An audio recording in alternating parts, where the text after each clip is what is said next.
Throughout history, it's been a common belief that social events, be it war, prosperity, civil protest, or even the latest fad, dictate society's overall social mood. A strong economy, great leaders, an attractive stock market, and even fun pop cultural trends create a positive social mood.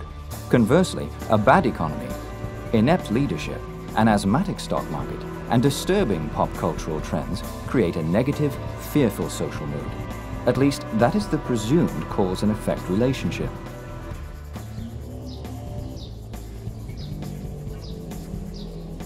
But camouflaged by the small town of Gainesville, Georgia, there's a group of researchers who believe the exact opposite is true.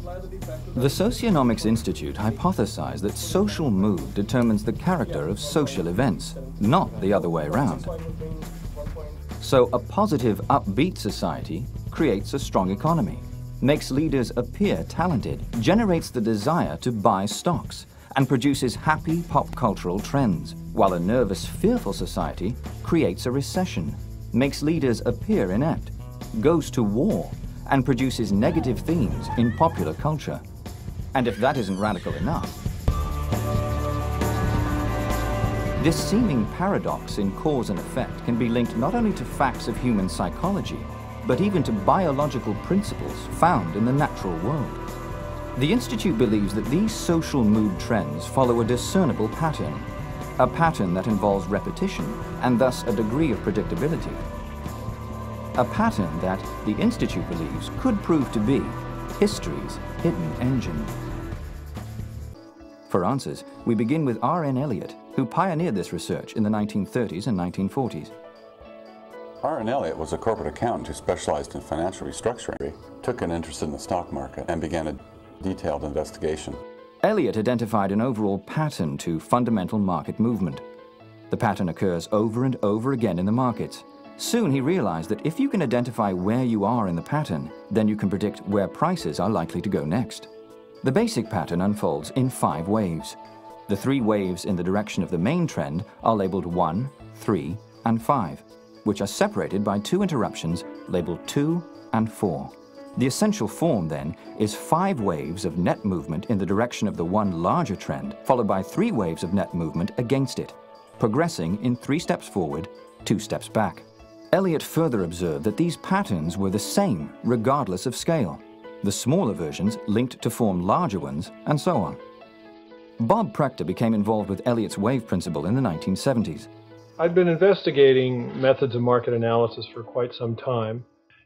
I got curious about this obscure idea called the wave principle. I wanted to know if some guy had imposed his idea of a pattern onto the market, or was it really there? I started keeping my own hourly charts, and I was quite amazed to find that he indeed explained the patterns that were there. I saw them over and over again, every hour, every day, every week, every month. So I had to know more. And first thing I did was I contacted the Library of Congress, and they didn't have his works, but I finally found them on microfilm in the New York Public Library. So I had copies made, and I found a wealth of material, a complete, all-encompassing theory of the stock market that had been lost to academia and Wall Street practitioners for all those years. Prechter became so intrigued by the wave principle that he soon republished Elliott's original books in a volume called R.N. Elliott's Masterworks. In the meantime, he contacted financier A.J. Frost. Frost had been a colleague of Hamilton Bolton's, who, along with a very well-known financial analyst named Charles Collins, kept Elliott's theories alive throughout the 1950s and 60s. And Frost and I just hit it off great from the first minute, and we decided to get together, consolidate all of Elliott's ideas, and put them into one volume. The book Elliott Wave Principle would become the definitive guide to discerning the market's forms. Elliott Wave Principle has sold over 100,000 copies and has been translated into a dozen languages. We've had now too high an inflation rate for the last 10 years. In 1978, as inflation accelerated and after the Dow fell to 780, there was widespread pessimism. Elliott Wave Principle made a bold forecast for the financial future. This chart shows the Dow up to 1978. This chart shows Frost and Prechter's forecast. They expected a great bull market into the 1980s. The forecast came true. The bull market charged ahead further than Frost and Prechter expected, but the advance stayed true to form. It was one of the most highly emotional times in US history, and the stock market was shut down. The night of the tragedy, Prechter released a chart forecasting the S&P Composite Index. Well, remember that in September 2001, the S&P had already been falling for a year and a half. So by 9/11, it was just days away from finishing 5 waves down, which means it was days away from the start of a very big rally. And that's exactly what happened. Terrorism threw almost everyone off, but it had absolutely nothing to do with our outlook. I mean, there was no terrorism at the high in 2000. It was almost all good news, and that's when you were supposed to be selling. So, sure, waves can throw you off now and then, but if you try to follow the news, it will almost always make you do the wrong thing. The wave principle can also be used to forecast macroeconomic changes. To investigate this, I went back to the charts and I compared changes in social mood against the occurrence of economic expansions and recessions. And what I found was that changes in the economy do not precede and cause changes in social mood, which is what most people think. But in fact, it was the opposite. The social mood changes preceded changes in the economy. As it turns out, the mathematics behind nature's most vibrant forms play an important role in the wave principle and socionomics. What Elliott described decades ago today are called fractals, which are irregularly shaped objects that are self-similar at different scales. This self-similarity reveals order in many natural objects that at first glance seem random. A classic example of a fractal is a stalk of broccoli. The whole stalk is a similar version of the individual piece that grows on the top. If you break that off, you're left again with a similar version of the whole stalk. This relationship has proved to be universal in nature, as represented by mountain ranges, cloud formations, and the distributions of galaxies. A common characteristic of fractal systems is branching. Trees, circulatory systems, and rivers, for example, all display branching fractal patterns. There are lots of fractal systems within the body. In my work on the heart is actually full of fractals. The most famous example of it is the blood vessels coming into the heart. The coronary circulation is a pattern of a branching network of blood vessels that's typically fractal, where the branching structures look very similar at different scales. Even snowflakes, known for their dissimilarity from each other, display a fractal pattern internally. What R.N. Elliott discovered 40 years ahead of modern mathematicians is that the stock market is a fractal. Not only that, he said it's a specific fractal. That's one heck of an achievement for somebody without a computer. The tiniest recorded change in stock prices is called the tick. Some ticks occur in less than a second. This tick graph covers 3 minutes of trading of the Dow on October 6, 1997. You see here the typical 5-wave pattern of the wave principle. If we change the scale of time, we still see the same pattern. Next, we show an hourly in September 97. This is a daily in 1962. A weekly in 1974-75. A monthly from 1932 to 42. A yearly from 1929 to present. And finally, this is a decade-by-decade graph from 1700 to present. All of these graphs show the typical 5-wave pattern of the wave principle, in spite of the fact that they differ in time spans by over 30 million to 1. In other words, the first one was 3 minutes and the last is 300 years, and they show the same structure.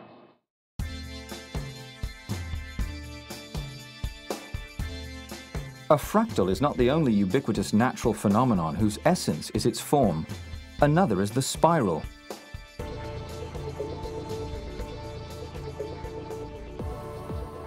The logarithmic spiral depicts growth and expansion in the universe. For example, if we look at the branching tendencies of a tree, we see that as time progresses, one spiral expands as the number of branches increases. Spirals are reflected in structures as diverse as seashells, pine cones, sunflowers, whirlpools, and hurricanes. And as with fractals, we can see spirals at many different scales. from the growth of an embryo to a galaxy. So how do these spirals connect to socionomics? The idealized depiction of the stock market's progress can be seen as a spiral. The top of each successive wave of one higher degree serves as a touch point for the exponential expansion.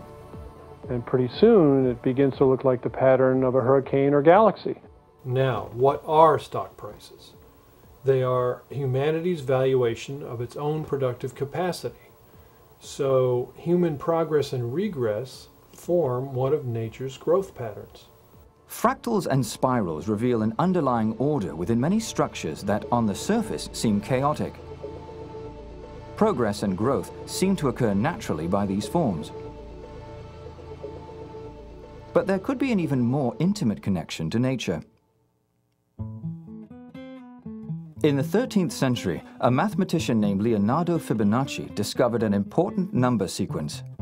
It's a very simple sequence of numbers, starting with the number 1 twice.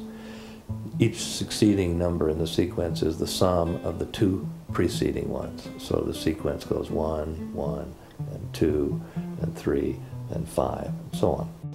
And for reasons that are pretty mysterious, this sequence of numbers seems to appear in a wide variety of places in the natural world.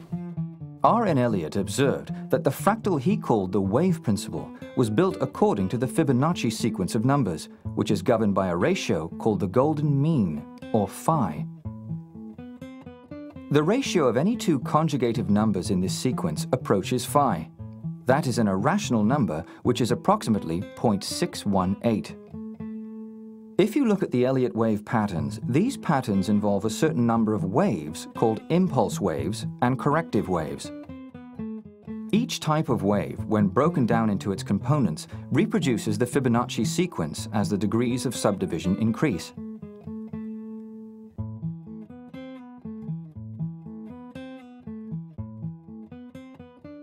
The 5 waves of progress and 3 waves of regress is the essential form of markets.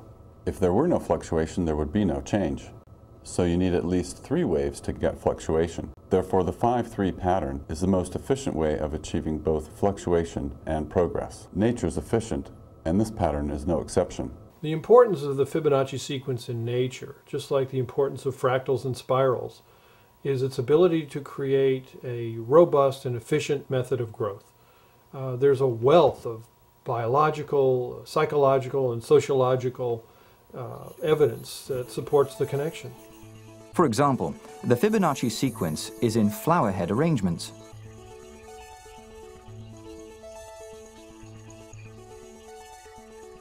In this example, notice how from stem to tip it subdivides 1, 2, 3, and 5. In the human body, we find a Fibonacci branching pattern as well. 5 appendages encompassing legs, arms, and head. 3 subdivisions within the arms and legs. 5 subdivisions off the hands and feet, and 3 subdivisions in the fingers and toes. Then we find the Fibonacci ratio in heart muscles, in bronchial tube branching, even in the electrical potential of neurons, and as Roger Penrose pointed out, even in the arrangement of the brain's microtubules. The DNA molecule, the code for life, is made up of 2 intertwining spirals. We find the 0.618 ratio between the helix's width and cycle length. The Fibonacci ratio may even regulate the way we think. In the 1950s, psychologist George Kelly tested the judgments people make on a positive-negative scale. He assumed that in value-neutral situations, the average response would be 50-50, but he found that in fact, it's 62-38, consistently weighted towards the positive or optimistic side. Researchers have confirmed his findings in numerous studies. For example, when you ask people to judge how dark a piece of gray paper is, the answers don't produce a bell curve as you might think. They bulge at the 62% point. If you ask subjects to sort objects into 2 piles, or rate acquaintances' character traits, or make choices in situations of uncertainty, you get the same result. This bias extends to collective behavior. Stock market analyst Robert Ray showed in the early 1930s that, on average, bear markets tended to relate to bull markets by the Fibonacci ratio in both time and price, and recent studies show the same tendency in voting patterns. It's easy enough to imagine that, or make claims, well, this Fibonacci sequence and the way that it appears in very many areas of life is just like some kind of number mysticism. It's equally easy to take the position to say, look, when the same thing keeps occurring in such a wide spectrum of areas, there has to be some underlying reason for it. I tend to the latter point of view. The robustness, resilience, and efficiency of all these universal forms, spirals, fractals, and Fibonacci relationships, may be connected to collective social mood. Nature prefers the most efficient path. In the case of the wave principle, though, the efficiency is not in the individual's biology, but the efficiency in the progress of the species. The idea that fractal patterns, spirals, and Fibonacci growth all exist in the stock market is certainly remarkable. But then when you consider that the stock market itself is a measure of humanity's productive capacity, and then when you consider that cultural trends ebb and flow with that pattern, I mean, the resulting implications are quite grand, really. Frost and Prechter stated in Elliott wave principle that the same law that shapes living creatures and galaxies is inherent in the mentation and activities of human societies.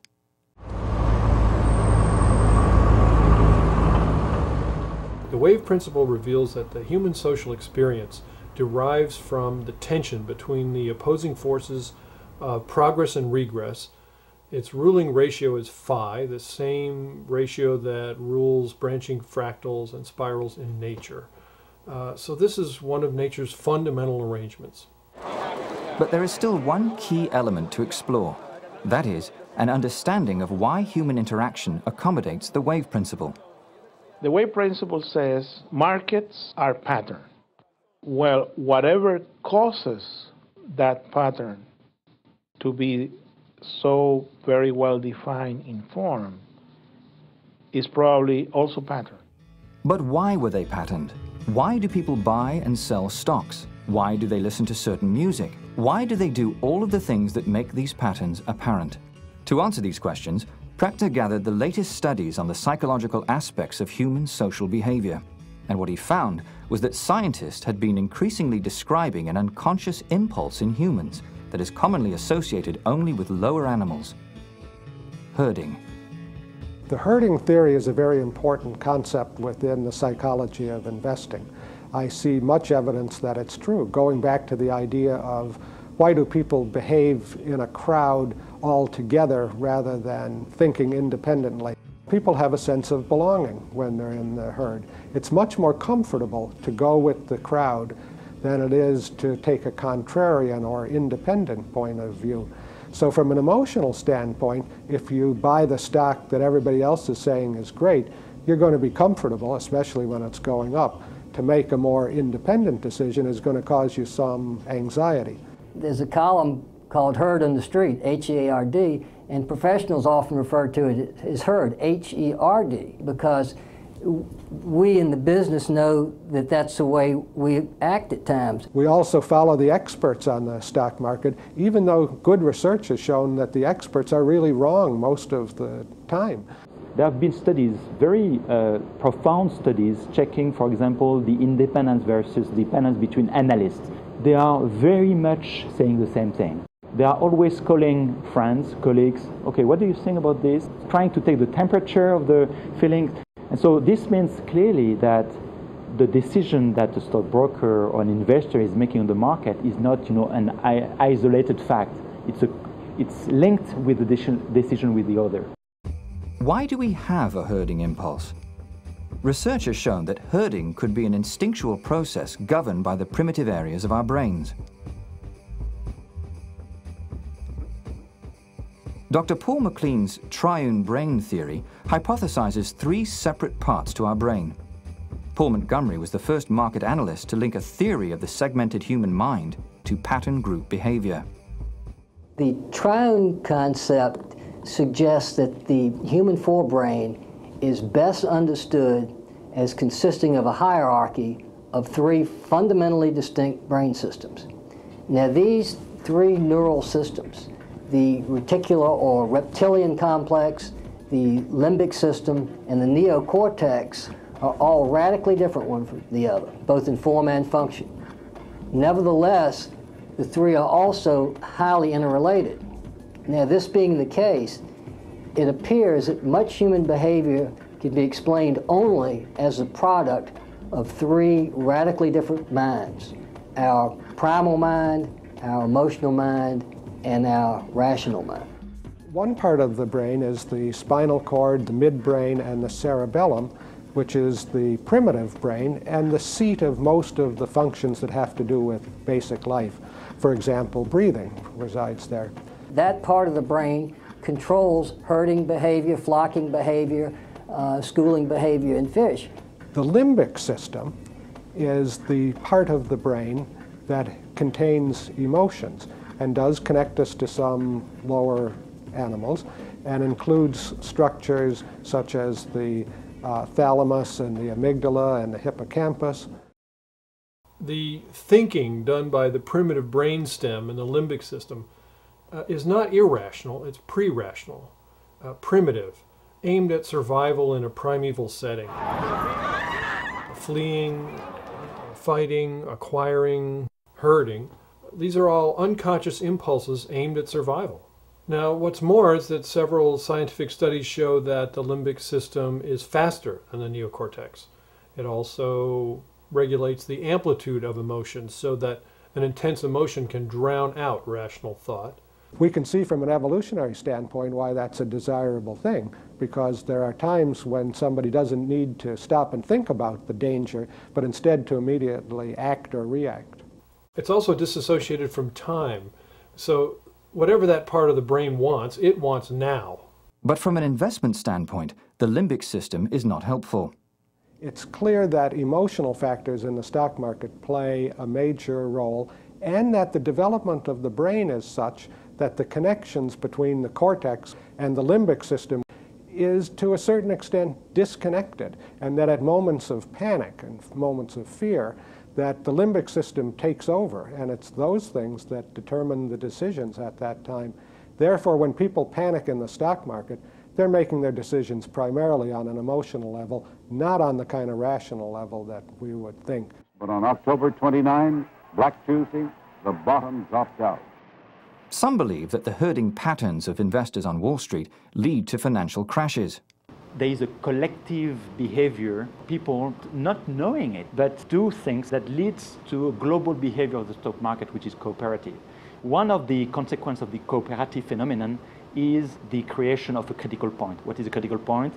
It is when the order is so dominating that suddenly people are doing all the same thing, which is exactly what happens in stock market crashes, because everybody wants to sell at the same time, while in normal times, there are half the number of people who wants to sell, and the other half wants to buy, and most of the people wants to do nothing, of course, but there is a very good balance. It's easy, even for conventional economists, to go along with the idea that stock market panics are emotional and impulsive, but what I can't get them to see is that the upside is no different. Sure, herding animals panic occasionally, but much of the time they're just quietly grazing, but they're still herding, and that's the key to why humans keep forming Elliott wave patterns. They're getting their cues from each other all the time.